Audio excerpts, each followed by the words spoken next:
노화, 나이가 들어간다는 거는 이건 누구에게나 똑같이 적용되는 거예요. 그렇지만 저 사람보다 내가 좀 더 건강하고 우아하게 나이 들어가는 건 여러분이 선택하시면 됩니다. 반드시 잊지 마셔야 되는 건 유행하는 그 종합 비타민은 드시지 마십시오. 자랑이 아닙니다.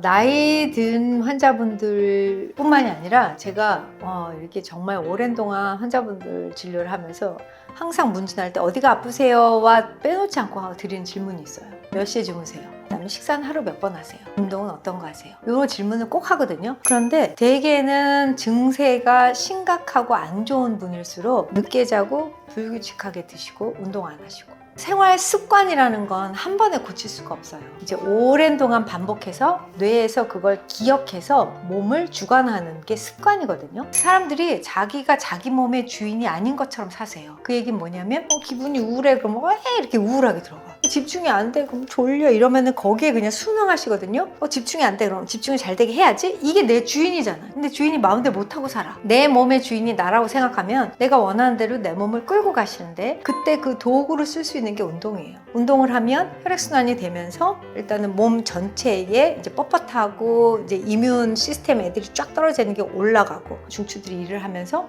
감정 조절 세포들, 호르몬들, 그다음에 자율신경계 얘네들이 일단 자극을 받기 시작하죠. 몸에 이제 전체적인 이렇게 막 움츠려 있던 것들이 이렇게 개선이 되고 통증도 해소되면서 정말 남들보다 한 발 더 앞선 상태에서 하루를 시작하시는 거예요. 지금 뭔가 이제 개선이 필요하신 상황, 그다음에 치료가 필요한 상황에 계신 분들도 가벼운 운동, 동작 한 가지부터 시작하시면 점진적으로 좋아지는 걸 느낄 거예요. 이게 시작이 어렵지 한번 시작하고 나면 그 다음부터는 조금씩 늘려가는 거 절대 어려운 일 아닙니다. 너무 어렵다, 난 도저히 운동할 기운도 없고 뭘 해야 되는지 모르겠다 이러면 그냥 일어나시라니까.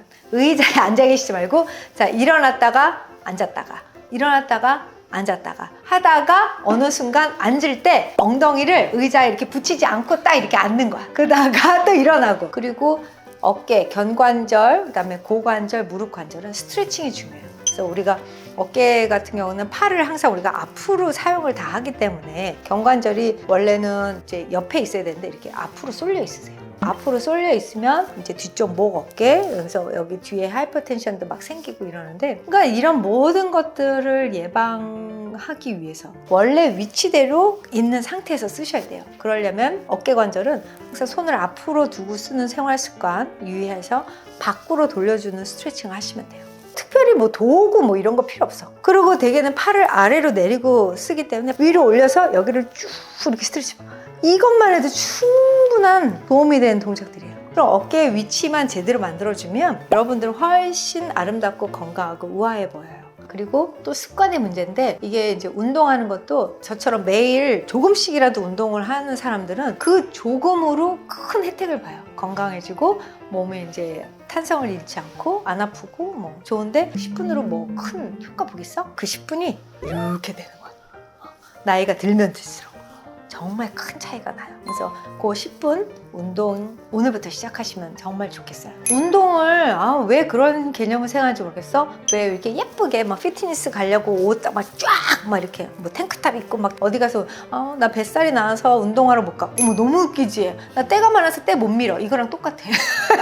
그렇게 하면 안 되지. 거기 못 가? 자신 없어? 오케이, 그럼 집에서 지금 작은 운동부터 시작하시고, 또 운동과 더불어서 반드시 해주셔야 되는 게 식습관이죠. 살 뺀다. 살 뺄 때 운동으로 빼면 안 된다고 말씀드렸어요. 그래서 식단 조절이 1번이에요. 하루에 5끼를 먹으면서 조금씩 먹어요. 물론 이래도 칼로리 법칙에 의해서 살은 빠지죠. 그러나 당뇨가 생길 수 있다. 적게 먹는데 당뇨 생겨요? 왜냐하면 먹는 횟수가 많아지면 많아질수록 인슐린이 많이 분비되는, 횟수가 많이 분비되기 때문에 인슐린 저항성이라는 그런 상태가 생겨요. 이건 나중에 조금 더 자세히 설명드릴게요. 그래서 먹는 횟수는 적게, 최소한 제가 추천드리는 건 한 50대이신 분들은 하루에 2끼만 드세요. 그렇지만 만족스럽게 아침이든 저녁이든 한 끼 포기하고, 그리고 2끼만 2끼만 드시면 건강하고 뱃살 빠지고 콜레스테롤 떨어져요. 그다음에 60대 2끼 반 정도 드세요. 왜냐하면 50대 이후부터는 장 점막에서 흡수력이 떨어지기 때문에 조금 더 충분히 식사를 해줘야 되는데 많은 양을 또 소화시키기가 어려우세요. 그래서 50대 때 내가 한 그릇을 먹었다면 60대는 한 3분의 2 정도밖에 못 드실 거예요. 그러면서 조금 간식을 한 번 더 드시거나 아니면 과일이나 뭐 이제 미네랄 건강에 좋은 야채 이런 걸로 한 번 더 보충을 해주시고 반드시 잊지 마셔야 되는 건 비타민 보충제를 섭취하십시오. 비타민 어떤 거 드세요? 나 비타민 안 먹어! 뭐 자랑이 아닙니다. 비타민은 약이 아니에요. 그리고 난 약 먹는 거 싫어해 뭐 이러는데 나도 약은 싫어하는데 필요한 건 드셔야 돼요. 그리고 비타민은 약이 아니다. 비타민은 내가 먹는 음식에서 지금 충분하지 않은 영양소를 그냥 보충하는 것 뿐이에요. 한 가지 더 말씀드리자면 유행하는 그 종합 비타민은 드시지 마십시오. 조금 귀찮아도 비타민 B군 그다음에 C, 오메가3 뭐 이런 거를 그냥 따로 드세요. 왜냐면 비타민은 원래 한 알로 만들어지기가 굉장히 어려운 물질들이에요. 얘를 하나로 이렇게 막 뭉쳐가지고 한 알 종합 비타민 이렇게 만들려면 거기에 뭔가 첨가제가 많이 들어가야 되겠죠. 그냥 귀찮아도 하나하나 다 따로 돼 있는 것을 이렇게 드시면 됩니다. 요즘 60대면 되게 젊으신 거거든요. 얼굴만 젊으신 게 아니라 신체 평가를 해도 옛날 우리 엄마 세대하고 또 달라요. 되게 관리를 잘 하시는데 좀 안타까운 게 있어요. 새로운 거 이런 걸 하셔야 되고 여기서 이거 제가 이제 막 얘기를 하면 에이 그걸 내 나이에 이 얘기를 하세요? 아니 그 나이가 어때서? 절대 어떤 나이에도 무엇이든지 할 수 있어요.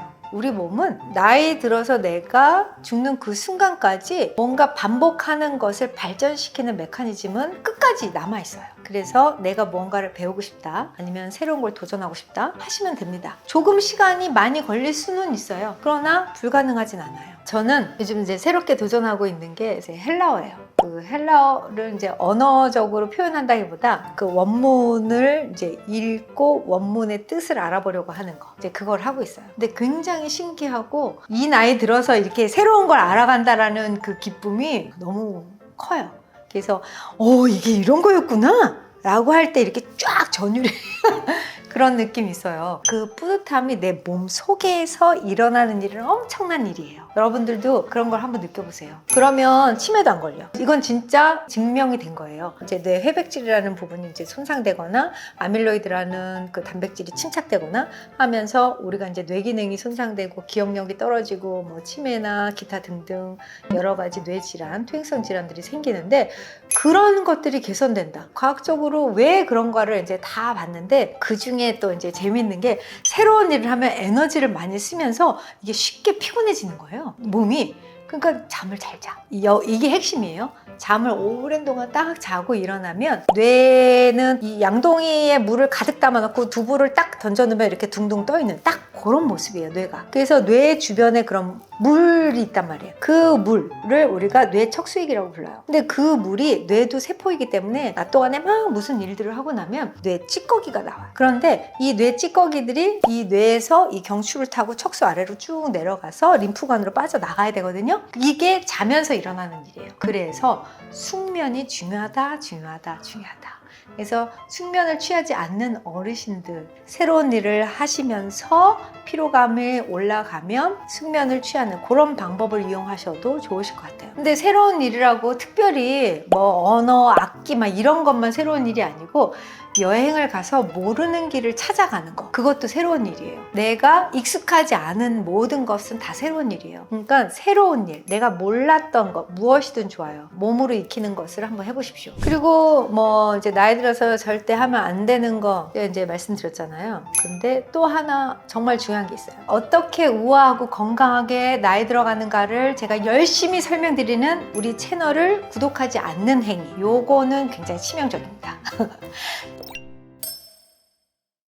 노화, 나이가 들어간다는 거는 이건 누구에게나 똑같이 적용되는 거예요. 그렇지만 저 사람보다 내가 좀 더 건강하고 우아하게 나이 들어가는 건 여러분이 선택하시면 됩니다. 여러 가지 말씀드린 거 있잖아요. 그런 것들을 생활로 실천하시면 여러분들은 원하시는 그대로 우아하게 나이 들어갈 수 있습니다. 자, 오늘 영상 도움이 되셨다면 구독과 좋아요, 알림 설정 해주시고 저는 다음에 좀 더 우아하게 나이 들어가는 법 소개하도록 하겠습니다.